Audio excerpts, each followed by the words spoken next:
Welcome to the Action Network podcast. I'm your host, Brandon Anderson, here with the Ringers, Anthony Dabbundo. We're ready to talk a little summer NFL.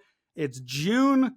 That means July is here almost. We're getting to NFL training camps. We're going to be getting preseason. The Hall of Fame game is like 5 weeks away right now. I think we are T-minus 11 Sundays until our first Red Zone Sunday. That means it's time to look ahead to a little NFL.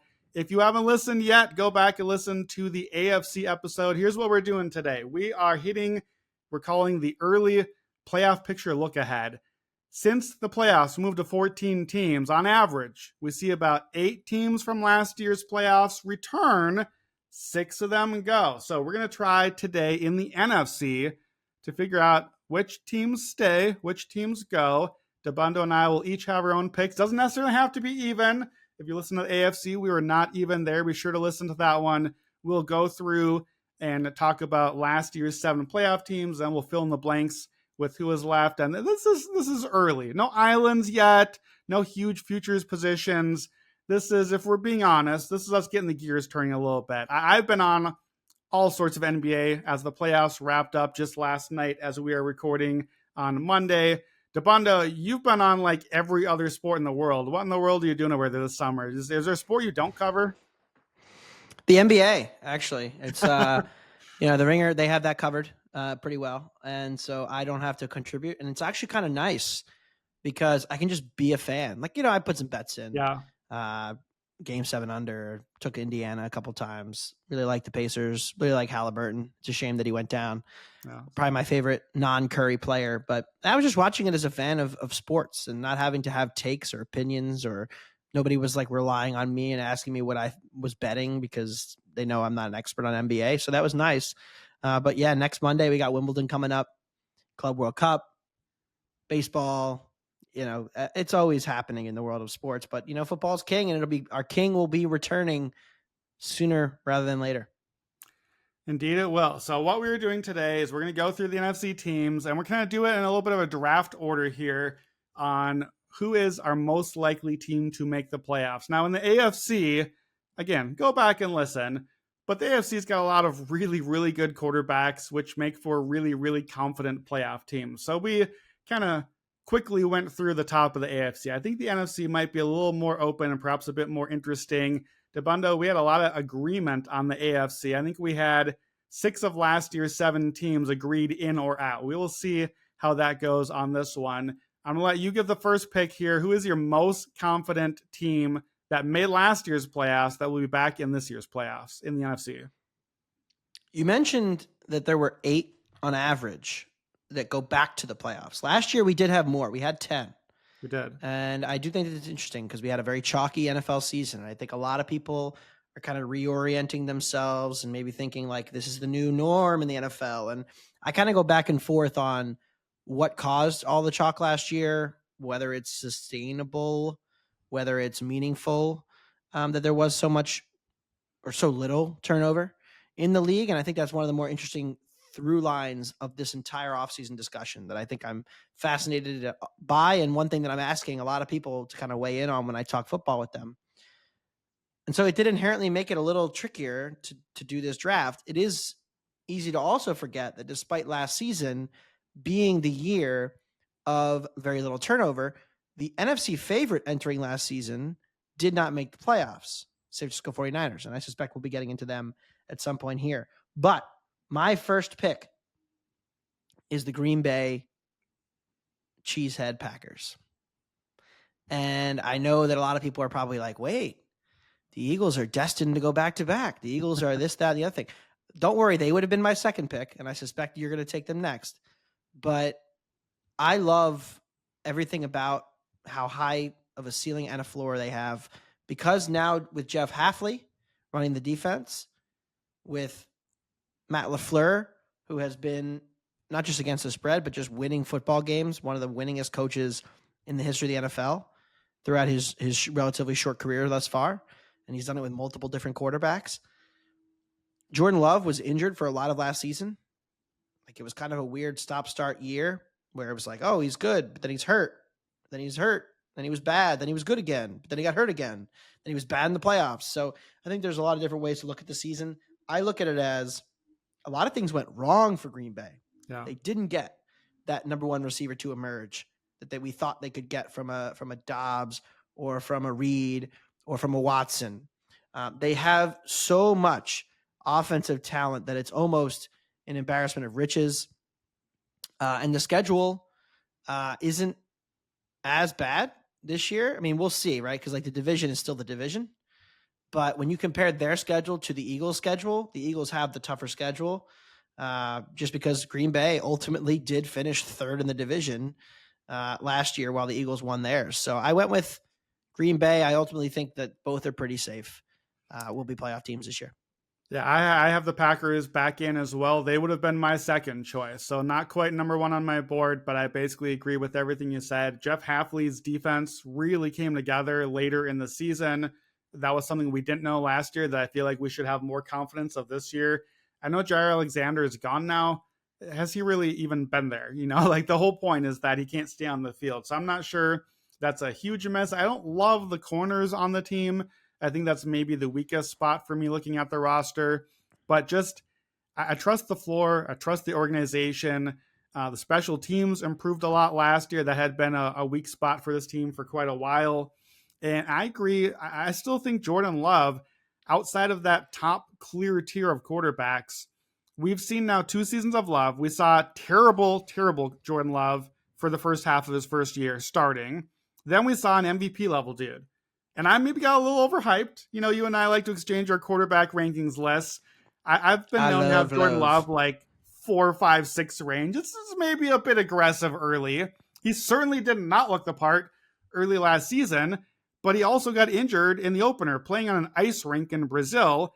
And then I think you could argue pretty reasonably didn't really get a chance to be healthy again until kind of mid-season when he finally got there again. And then we had a Toyotathon, and Jordan Love was back, and he was playing great again. Like the late season numbers were really good. So is he inconsistent, or did he just take half a year to find his footing, became a great quarterback, played a little poorly because he was hurt, and then got healthy and was a great quarterback again? Like that to me is a perfectly reasonable outcome. I think all Green Bay futures are a little bit underpriced right now. I think Jordan Love, if I'm right about the thing I just said, could be right in the MVP mix with the other top quarterbacks in the league. Agreed. In the NFC, where there are more wins to be had and an easier path to a 1 seed. I think Packers just all the way down. Win total, division odds, NFC or Super Bowl odds. I don't think there's huge value there. I'm not saying that they're like overwhelming favorites. Just the way you and I are both equally high on this team as, to me, I guess put differently, you're right. I am going to take the Eagles next, so I'll get to in a second. I would have like a 3-team tier atop the NFC. And I don't think it's the 3 that are widely accepted at all. I think everybody has the Eagles in that trio, but my other 2 are different. But one of them is definitely the Packers for me. I had them, and they were the 7th seed. They barely made it last year, but they are your first pick to get back in. I'll take the Eagles like you thought. I will take the Eagles to make the playoffs again. A shocking pick to pick the Super Bowl champs, right? Under Nick Sirianni, 9, 14, 11 wins in the recent years. Okay, how about the case against the Eagles? Because we already know why the Eagles. They lose Mekhi Becton on the line. Lane Johnson is old, and we're kind of waiting for when is the last year, when are you going to finally miss some games? So maybe the line that's been the A++ is maybe an A- now. This is a little bit less. Jalen Hurts never totally stays healthy, and it's I'm sorry to slander. It's just Kyle McCord and Tanner McKee. That's it behind Jalen Hurts. Now we're probably going to see those guys a couple of games just based on history. I don't know. Dorian Thompson-Robinson, maybe. I don't know if he'll make the roster. The secondary is young. They're great last year. I mentioned on the AFC pod, I really like the CJ Gardner-Johnson addition to Houston. I think he's a real loss on the secondary, just as kind of a veteran leader back there. It's a young guys, could be a weaker spot. We know historically the NFC East champion almost never repeats. That's just been a thing year after year. 22 years now? Yeah, I mean, that's this century effectively. So there are a lot of reasons that you can make to be skeptical. Then you remember that the Eagles started 2-2 and then ripped off 12-1 stretch to end the season. They just cruised through everybody. They cruised through the playoffs, other than the weird weather game against the Rams. They cruised through the regular season, other than the one Washington fourth quarter collapse.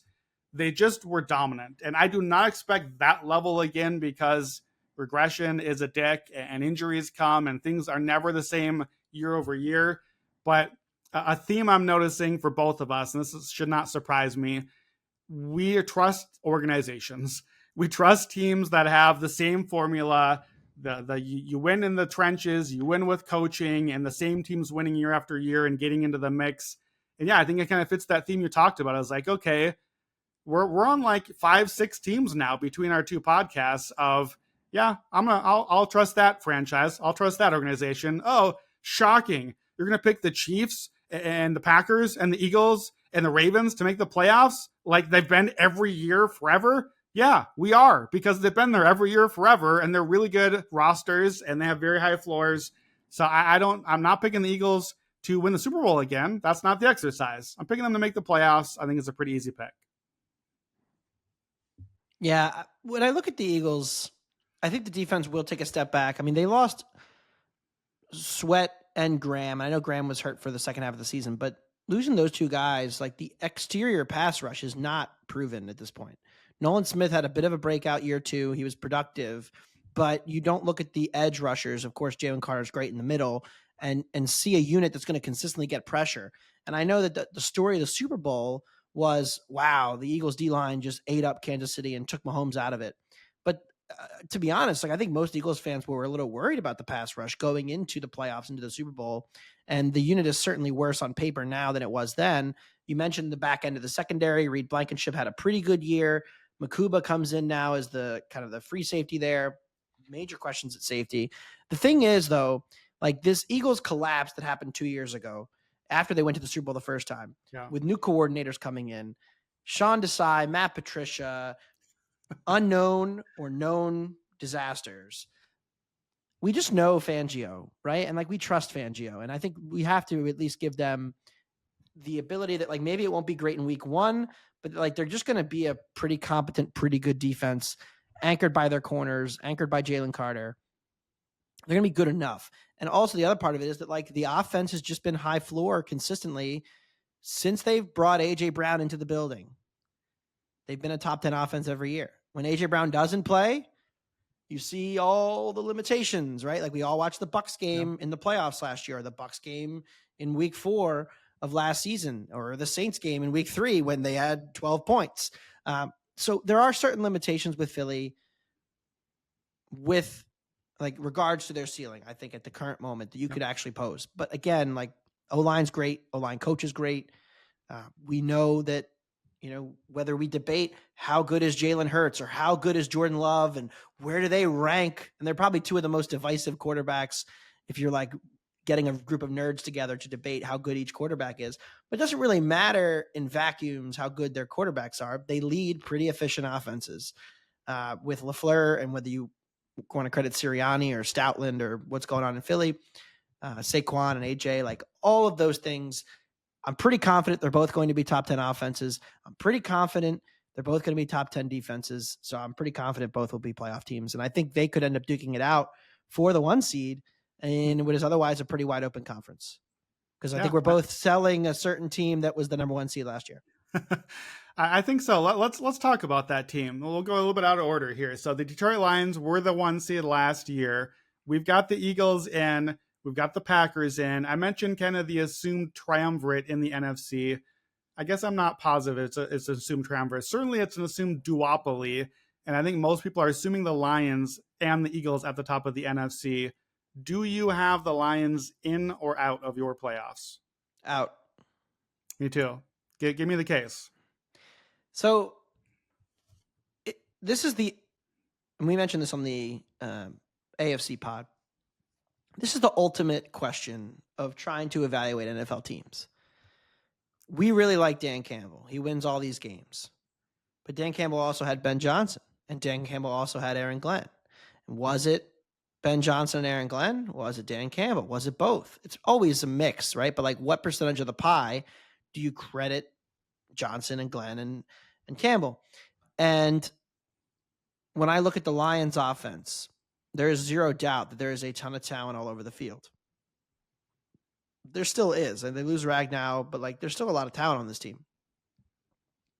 But the quarterback is something that I just don't really trust. I think if you can get interior pressure on Goff, if you can get Goff outdoors, if you can get Goff in uncomfortable situations, all the draft pedigree exists with him, but we've also seen pumpkin Goff more times than I'd like to admit. And so that's where I have my questions about this team. Like, he doesn't have McVay. He doesn't have McVay Jr. In Johnson kind of running the show anymore. And so, what do we know about this new offensive coordinator? To be honest, like, nobody knows anything about projecting quarterbacks. I think we know even less about projecting OCs.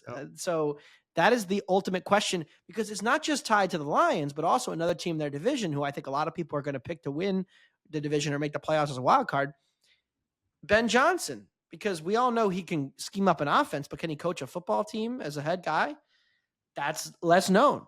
And so I think part of it is because I live in Philly and I've lived through these cycles so much for the last few years, where Doug Peterson wins a Super Bowl with the Eagles. Frank Reich leaves.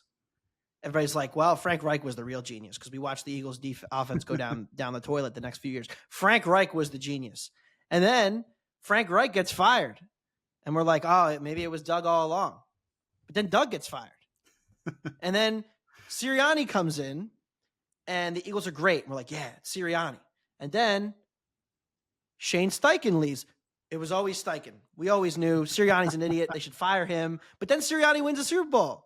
So, like, and look, again, caught up in this. I live in Philly. I'm consumed and surrounded by Eagles fans. But I think that cycle, that like the last 8 years of like nobody really having a clue who's good and who's not at coaching half the time is just kind of funny, because now a lot of people are going to have really confident opinions on how good Detroit's going to be without Ben Johnson, or how good Chicago's going to be with Ben Johnson and Dan Campbell and Aaron Glenn in the Jets. And I think it's all fascinating. But what I come back to is that Jared Goff has always had an elite play caller. We know Johnson was that. We know McVay was that. He's had somebody in his ear, and he's just not going to have that now. Does everything get just worse? Inherently, I think so. And I also think the defense just isn't all that talented. Even before all the injuries last year, I just don't think it's that talented of a defense. So I think this could be a league average offense and a league average defense. And we look back and we're like, oh, the Lions are 9-8 and like grinding their way to a maybe playoff spot. Anyway, that's my my rant of the week. Yeah, no, I frankly like that. You basically ranted off of my notes. Like I agree with all of that. I thought the defense was never quite the way it looked last year. This team finishes top 5 DVOA offense and defense and special teams. That is just like giant red flags to me, because you just made the case for very obviously why the offense is going to be worse. How much worse? I don't know. Worse without Ben Johnson is a pretty safe assumption to make. Jared Goff's numbers when he has not been in a Ben Johnson or McVay offense have been not even average, below average, not good in his career. He has to prove it again. I never was quite that confident in what he was when you actually have to make the plays with the game on the line or the season on the line. And we saw that in moments. The brain drain is real. How much is it? We don't know, but they lost a lot there. And we don't know if it's Ben or if it's Glenn or it's Campbell. What we do know is the mix was awesome, and the mix is gone now. So we can't just carry that part over. Defensively, they do get back in Hutchinson. He was probably defensive player of the year until he got hurt. I kind of like DJ Reed signing there, him and Terrion Arnold. Maybe they kind of make the leap at corner. I actually think I will think more highly of the defense this year than I did last year, even though they rated very highly last year. I think that will kind of meet toward the middle. I do think it's more of a league average defense. I agree with you. I think it ends up fading to more of an average offense.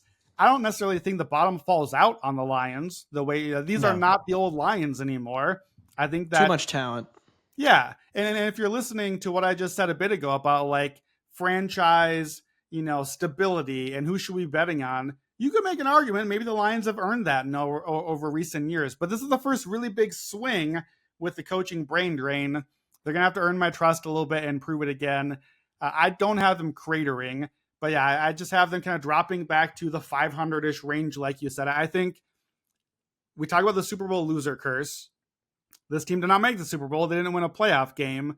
But to me, the loser curse, quote unquote, is who was the team that everything was perfect. This was their season.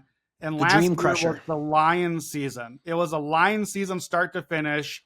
And everybody got hurt at the end. And it didn't finish the way it was supposed to. This, to me, is the team that everything hit last year, and I just don't think it's going to this year. So they, to me, are not in that top trio in the NFC, which immediately implies value betting-wise if the Lions are overinflated as an assumed NFC favorite. Go yard all baseball season long with Underdog's Pick'em game. Underdog is one of the leading sports apps, and you can play now in your state. Millions of fans have already won billions making picks on Underdog. Will you be the next one? To play, all you have to do is download the app and choose whether a player will go higher or lower in one of the stats. You can choose from things like home runs, strikeouts, total bases, and so much more. Once your picks feel good, you can play with as little as $1. If you get everything right, you could win up to 1,000 times your money. NBA season just wrapping up over here. We've been hitting highs and lowers all NBA playoff long. We'll be heading that direction with football and whatever else we got this summer as well. So download the Underdog app and sign up with promo code Action Network to unlock a special offer of up to $1,000 in bonus cash when you make your first deposit. That's promo code Action Network. Must be 18 plus. 19 plus in Alabama and Nebraska, 19 plus in Colorado for some games, 21 plus in Massachusetts and Arizona, and present in a state where Underdog Fantasy operates. Terms apply, void in Colorado. Concerned with your play? Call 1-800-GAMBLER or visit ncpgambling.org. In Arizona, call 1-800-NEXT-STEP or text NEXT STEP to 53342. In New York, call the 24/7 Hope line at 1-877-8-HOPE-New York or text HOPE-NY. So far, we got the Lions both out. The 1 seed is gone entirely. We got Eagles, Packers in. Who's your next most likely playoff team in the NFC? The Los Angeles Rams. Okay. Now, McVay is doing some things that are different. And he kind of originated this like, we're not going to care about the preseason thing. I would say he was one of the first guys that was like, F it, we don't need it. And it does seem to show up though, because they started 3-6 in 2023 and they started 1-4 in 2024. They have not been a good team the first third of the season. Right.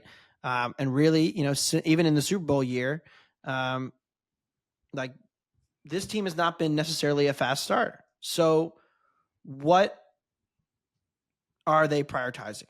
Are they understanding that you don't need to be great in September? You don't need to be at your best. And then the other part of this is they made the conscious decision to not care if they were the 3 or the 4 seed and say, hey, like, we can go and rest our players against Seattle and come out like we're shot out of a cannon in the first round of the playoffs against Minnesota and destroy a 14-win Minnesota team. So there's the McVay trust. There's the Stafford trust. There's also the idea that, like, what if Puka Nacua is able to just go back into becoming a slot guy again because Adams is there now and Nacua in the slot, kind of going into the mold of a Cup from when he was OPOI. That is a potential huge. Did he win OPOI? I know he broke the record, but he did not win it. But he was in the mix. He was in the mix, and I think about that offense, and then also one of the youngest defenses in the NFL taking a huge step forward in the second half of last season and kind of building off of that. Like, you could tell me that they're the third best team, or even second, or even best team in the NFC, and I would completely be willing to agree with you. I'm wrong, by the way. I just checked. He did win OPOY. Cooper Right. Kupp did. Yeah, I wonder, do you think, I mentioned like the triumvirate thing. Do you think people are thinking of the Rams as the third team in the NFC? That's what I was trying to decide. No, definitely not. Okay. They're not. Are they even? They're not the favorite to win their own division. Yeah, it's pretty close at Bucs. Yeah, that's what I decided, is that I wasn't quite there. The Rams for me are, the exercise here is pick 8 teams out of the 14 to stay in the playoffs and 6 to go. I got the Rams in. They're my 8th team. Like, this is my least confident to stay team in the NFL. I think this will not surprise you in particular, Dabbundo, because you know how I have been, we'll call it tepid on Matt Stafford over the years. Tepid is putting it nicely. Tepid is putting it quite nicely. I have come out and I've made an MVP bet for the season. It is Matt Stafford. And it is largely, as always, because of the odds. I got it at a 50-1. I just pulled up the odds on our Action Network page. He's pretty consensus 35-1 now. So already the odds have come back towards where they should trend. There's a 40-1 out there. I still think there's really no reason Stafford should be any longer than like the 20-1-ish guys. Hurts, Herbert, Love. To me, in that range, I don't trust the Rams' floor. I don't know if I trust the offensive line, but we saw a lot of the offensive line injuries last year already. Stafford's play has been very heavily linked to offensive line play over the years. So maybe the line should be better than it was last year because it should be healthier in theory. However, Jackson's already injured right now. That's been a story in the last week or two in the offseason. Havenstein is looking not totally healthy with, I think, an offseason surgery. So that's the tackles already. Like, I don't love that coming into the season.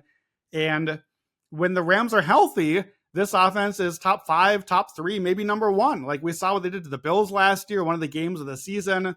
When everything is healthy, this team is scary, including Matt Stafford. I just don't know if I trust how often will they be healthy? How often will they be at their peak? Do I trust the defense? That still doesn't have a ton of talent. Like, it's young, it's improving. To me, the Rams, why I bet Stafford MVP, I don't think I want or need any Rams median outcomes.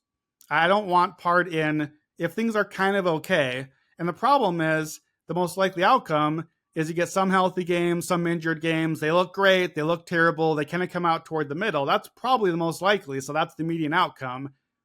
I think the Rams ceiling outcome, I can absolutely buy in. That's where the Stafford MVP ticket comes in an open NFC. 50-1 was an insane number. I still think 35-1 is a bad number and worth betting if you have not bet it yet, because at peak, I agree. Kupp, if Kupp stays healthy, Kupp is gone. Puka and Kupp missed 11 games last year between the two of them. So if you get a healthy version of Puka plus Devonta Adams, who I think is still great, this offense with a healthy line, with healthy receivers, with a very good run game, in Sean McVay, the run game always is what actually sets the tempo. And we saw that last year when the line was hurt. Kyren Williams was pretty average. When it wasn't, he was just like one of the best anytime touchdown bets week after week after week, just like always finding the end zone. This offense always doing its thing. So I don't trust this team. I'll even say this. If you're listening at home and you're like placing, what are the odds on Brandon changes his mind and has the Rams out of the playoffs by the time the season starts? Like you should, if you can get Brandon picks the Rams to miss the playoffs at plus money, I like your chances. I feel like that's a pretty good bet. I don't know if I feel confident here, but they're my last in for now. It's a very competitive division, but it's also a division that gets to feast on the South. That's true. Right? So, like, do you play the NFC South? In this case, for the NFC West, the answer is yes this year. So while the North and the East are beating each other up in those divisions and those, potentially, I would say you could argue 7 competitive teams in those 8 in the North and the East. The West, like, would you draft, if you were to draft the South and the West teams in the NFC, the last 3 picks would all be South teams, right? Absolutely. Maybe the last 4. Maybe the last 4. Yeah, you could. I was going to say you could argue for a last 4. I think you'd have 2 teams at the top, 3 teams at the bottom, and then we'd argue about the ones in the middle. Yeah. So I'm going to go into the division here because I'm going to stay in that division. I thought, until all the offseason moves, I thought Seattle would be my replacing the Rams pick because I was ready to just come back to the island again. And then Mike they Mack. decided, yeah, they're not sure what they are. They're trading Geno Smith, or they're trading DK Metcalf. So I'm not doing Seattle here. I'm going to go with the other division team. That's kind of an obvious pick. The easiest, worst to first division pick that there will be out there. Give me the 49ers. And to me, give me the 49ers as a very confident playoff team, and 49ers as, for me, a team that's in that NFC triumvirate. To me, it's Eagles, Niners, Packers. And I'm not even sure Eagles are the top team in that triumvirate necessarily. You had Packers first. I could be talked into the Niners being at the top of the list potentially, as far as just like, I really believe in what this team is at its core as a franchise. I've written, I think Kyle Shanahan is maybe the NFC version of Patrick Mahomes. In 4 of the last 5 seasons, at least 12 wins for Kyle Shanahan. All 4 of those, at least 2 playoff wins, at least the NFC Championship game. Even last year, when the bottom fell out, they finished top 5 in yardage differential, which yardage differential doesn't win you games, I understand, but it gives you a pretty good core to start from. This team got absolutely obliterated by injuries. Trent Williams misses 7 games. McCaffrey basically just didn't play for the season. Ayuk misses 10 games. Purdy, Kittle, Debo missed multiple games. Debo's gone now. I don't feel like that's a huge loss in the big scheme of things from what they are. I'm a little concerned, I'll admit, about the McCaffrey offseason stuff. I don't know, maybe old McCaffrey just isn't in there anymore. But between those 6 dudes, that's 36 missed games from your 6 most important offensive players. Shanahan is an offensive god that just churns out incredible offense. They still finish 4th in yardage, 4th in net yardage, 7th in yards per carry, top 10 in DVOA, even with all the guys on the team that are important still not being healthy in there. And what I like about the team especially is we talked about the coaching brain drain. We've seen that from San Fran over the years. This year, I think we get the opposite. Good old Bobby Saleh is back. He's ready to bring the defense back to what it was. Even with the Jets last year, when he was there, their defense was really good. It really fell off after he left. He's been top 5 in yards allowed 5 of 6 years as the leader of the defense. To me, look at the Super Bowl. Vic Fangio, Steve Spagnuolo. Failed as head coaches, brilliant defensive coordinators when they failed out and had to come back to a different role. This is that to me. We get Greenlaw hopefully back. We should get more Nick Bosa, more Trevarius Ward, injured last year. I kind of like the Bryce Huff pickup. You know, you go to San Francisco, you want to be the defensive lineman, go to San Francisco and kind of get your stock back up again. To me, this profiles as this year's Eagles. You got the injury collapse. We all think they're terrible. You got McCaffrey as Barkley, hopefully, if that's still in there. I think it's as good as any NFC team, and I think that the Niners are still very underrated. They were my first bet I made for the new season. They're my Super Bowl bet for next season right now. Yeah, I think the one difference is that the Niners were just older than that Philly team was that collapsed 2 years ago. So there is a lot more turnover, but if they hit the draft picks, right, then we're having a different conversation. And I think there could be a period where the Niners maybe start slow, but going from Steve Wilkes to Sorensen to Saleh, I told you we don't know much about coordinators. I'm pretty confident in that one being a major upgrade. And Robert Saleh leading this defense back to, above average levels, especially against the run. That was the thing that was crazy.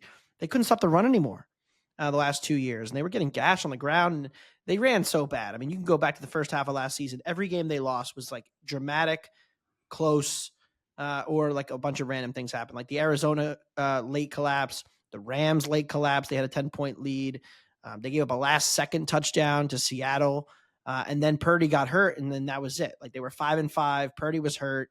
They got smoked in Green Bay. They got smoked in Buffalo in that snow game when Purdy came back, but he wasn't healthy. And then at that point, the season was kind of over. But Pearsall gets a normal offseason. This could be a breakout for him. Yeah. They lose Debo, but Debo wasn't giving them anything. So I don't think they actually lost all that much from losing Debo. They got nothing from McCaffrey, like you said, and I think the defense will take a step forward. Plus, the easiest schedule in the National Football League belongs to your Niners. They get the NFC South. They get the 4th placed schedule. So they get the Giants, they get to play Cleveland. It's a really funny schedule looking at it. They also get to play the AFC South. So again, this NFC West, getting to play both Souths, plus the Niners get the Giants. Like it's a very favorable schedule. If you want a real sicko futures angle to store away here, all that we just said makes me think Purdy MVP. Well, that's what I was going to say. It makes me think, okay, what's the MVP pick? Like, if you're going to be a possible 1 seed, what's the pick? It's not Purdy. We already saw that. It's not McCaffrey. We're not doing a not quarterback. Here's the sicko pick. You got that new Protector of the Year award. Trent Williams, bounce back, Protector of the Year. Give me Protector of the Year futures odds for just the last year would have been Penei Sewell. Like that would have been the pick. The Lions are the 1 seed. They must have really good blocking. Let's give it to their best blocker. Everybody knows Trent Williams' name. Well, I'll probably have a whole future. They have odds out on that at yet? Some point. No, I've not seen odds for that yet. Okay, I was going to say I forgot that was a new award. I know that's why it's the sicko bet. Okay, so a quick reset, and then we got to pick up the pace here. Lions out, both of us. Eagles, Rams, Packers are in. You did Niners not confirm. In. Niners in for you, yes? Yeah. Okay, so Eagles, Packers, Rams, Niners in. We're in agreement on everything so far. We got the Lions out. We got 4 teams in. Give me another team to make the NFC playoffs. Arizona. Ooh, spicy. Let's hear it. So, year 3 of the John Gannon defense. This is by far the most talent they have, right? He comes in year 1. They're a disaster. And like on paper, talent looked bad. It was bad. There was 0 pass rush. But year 2, and it started to take a step forward, and it was the tackling. And I think that was the first thing that everybody was like, wait, like Arizona's not that talented, but they tackle well, they cover well. They still can't get to the passer, so they're not a good defense, but they're an okay defense. This year, I think finally you might have something on the defensive side where they can be an above average NFL defense. And if you go back to Gannon's tenure in Philly, it was when he finally had a pass rush that could get to the quarterback. They were able to really be a sound, solid, respected defense until the Super Bowl when Mahomes torched them. But I go back to this offense has done a better job of generating run explosives, of generating consistent running game than pretty much everybody not named Detroit and Philly and Baltimore. Like they're probably like right after them. And so that gives them something to build off of consistently in the offensive game. And then really, I think the Arizona season hinges upon the generational potential of the receiver that they drafted last year, who did not have a great season, who did not really click yet with Murray. I feel like we're all going to forget about how good Marv is. And in year 2, he's going to break out. And if they had like a most improved award, like he would be probably the guy to be like the front runner in my eyes for that potential award, because all the reports out of OTAs are really impressive for him. The route running is apparently sharper. All of these things kind of lead me down the path of Arizona getting in as a wild card next year, maybe even winning the division, but probably getting in as a wild card and making it to the playoffs. Again, the schedule, just keep coming back to it. Can't overstate it enough. Yeah, I really like Arizona. I do not have the Cardinals in. They're my first one out, and they are, as much as anything, the reason why maybe you bet on Brandon picking the Rams to miss the playoffs by the time we come around, because I love the whole division. Like, I still kind of like Seattle too. I like Mike McDonald, year 2 defense. I like Clint Kubiak running the offense there. He was like the next big thing for 2 games with the Saints last year, and then everybody got hurt. I like the Cardinals. I like a lot of what's happening here. I like the coaching staff, bringing in Jacoby Brissett just to back up Kyler. I like that. Raise the floor for probably a couple missed games there. I don't really trust the defense still yet. I know they kind of finished league average defensively, but I don't know why. Maybe that's just coaching and system. They added some floor-raising talent there. I don't know. I like the team. I would like to pick them. I just kind of ran out of spots in the NFC. And maybe, in the AFC, we talked about a division where I kind of just had to pick a spot just to do it. Maybe I should have gone your method here and done for more turnover in the NFC. Maybe find a spot for the Cardinals here, maybe in place of the Rams or something like that. Yeah, I think you made a pretty good case. The defensive front seven in particular added a lot there. I think that has to be the case. I don't quite believe in the defense enough. So for me, that's why I can't quite get there. But football is tough, you know. Like this certainly should be a team that is in the mix all the way, and it's tough because we have the Rams in and the Niners in. We both like the Cardinals. I like the Seahawks. Do you like the Seahawks this year to at least be like respectable? I mean, I think it's kind of scary with what Darnold's walking into here. Yeah, that's fair. And like I like Kubiak too, certainly more than Grubb, but it's not an offensive head coach. It's not. The receiving options are not really anything to write home about here. Like Smith and Jigba's a good possession underneath receiver, but there's no vertical threat in the group really. The offensive line should be better because it can't be worse, but I don't know how much better it's going to be. It's been a problem for years in Seattle. And so I look around and I kind of think, maybe Seattle realized like Geno wasn't going to be the guy, but I don't think they think that Darnold's the guy. Yeah. Like that contract was written in a way that they can get out of it after 1 year if it doesn't go well, and like basically just cut him loose and like they could just move on. They take Milroe in with a relatively high pick. Like all of a sudden, like if Darnold starts bad, like are we going to see Milroe running like some kind of like option based underneath offense with JSN and because like he's not an NFL passer yet. So I think there's all kinds of different ways Seattle season can go. I agree with you. The defense is talented. They're going to be well coached.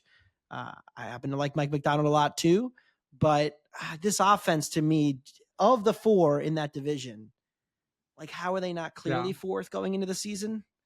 And then it's like, okay, am I going to pick a fourth place team to make the playoffs? I mean, they could again. I keep coming back to like if the Souths are just bad again, which they've been in perpetuity for the most of this decade, then yeah, maybe like they just win 6 of the 8 games against the South, go 500 in the other games, and then they're a 10-win, wild card team.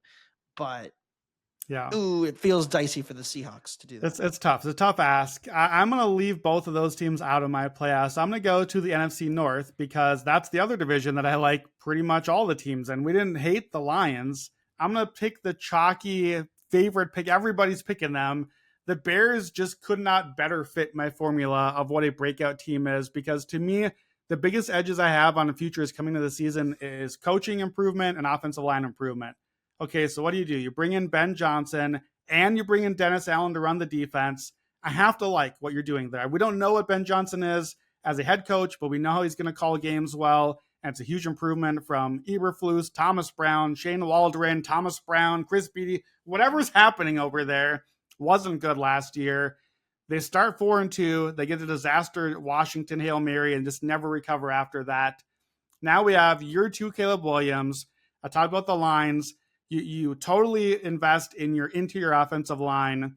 Drew Dahlman at center, Jonah Jackson, Joe Thuney at guard. Love that. That's been what has driven the Rams over the last couple of years. And so I think Ben Johnson kind of mirroring that a little bit as and frankly, the lines, obviously. So just investing the line. Grady Jarrett in the defensive line. Shamar Turner in the draft as well. Lots of weapons. To me, a definite worst to first candidate because we don't like the Lions necessarily to do it, but we do love the Packers, and we'll see about the fourth team in the division as well. I like everything about what the Bears are doing. I think finally the offseason thing is real. It's just a tough division, but I am going to pick them to make the playoffs. I think they may end up a little bit overhyped and not even necessarily a lot of betting value, but I'll put the Bears in. You mentioned them as a sleeperish team a little bit earlier. Do you have the Bears in the playoffs? I do not. I have the Bears out still, just out. I thought about it for a while. First-time head coach, second-year lead quarterback from a guy who has a ton of pedigree. I get all the cases for it. I did one of the first things I did when I had some downtime was starting NFL prep was to rewatch some of the Caleb Williams stuff because I was like, all right, do I think this is the system? Do I think this is him? I don't know. I saw a lot of bad habits in the pocket. I saw a lot of missed throws.